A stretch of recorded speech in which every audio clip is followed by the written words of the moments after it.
एक नाव बीच नदी में डूब गई। शिकायत राजा तक आई, राजा के दरबार में पेशी हुई। राजा ने नाविक से पूछा, नाव कैसे डूबी?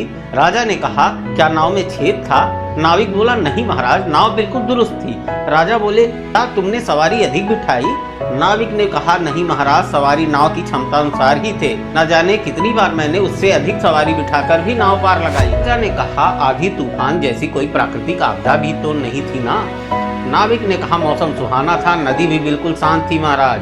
राजा ने कहा, कहीं मदिरा पान तो नहीं किया था तुमने? नाविक ने कहा, अरे नहीं नहीं महाराज, आप चाहे तो इन लोगों से पूछकर संतुष्ट हो सकते हैं। यह लोग भी मेरे साथ तैरकर जीवित लौटे हैं। महाराज बोले, फिर क्या चूक हुई?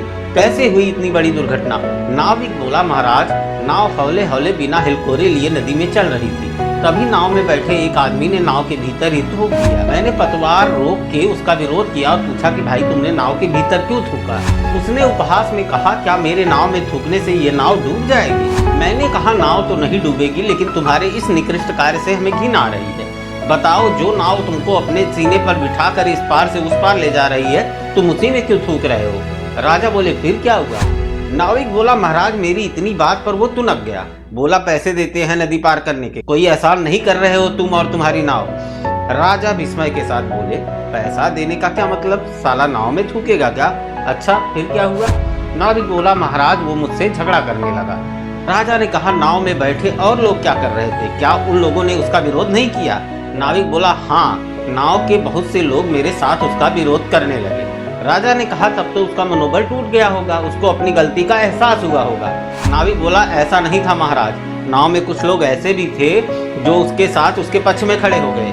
नाव के भीतर ही दो खेमे में बट गए। बीच मझधार में ही यात्री आपस में उलझ पड़े। राजा ने कहा, चलती नाव में मारपीट, तुमने उन्हें समझाया तथा रोका नहीं?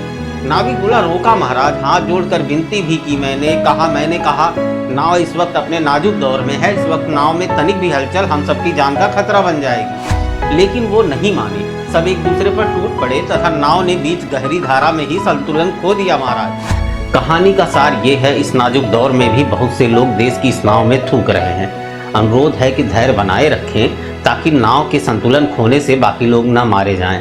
धन्यवाद।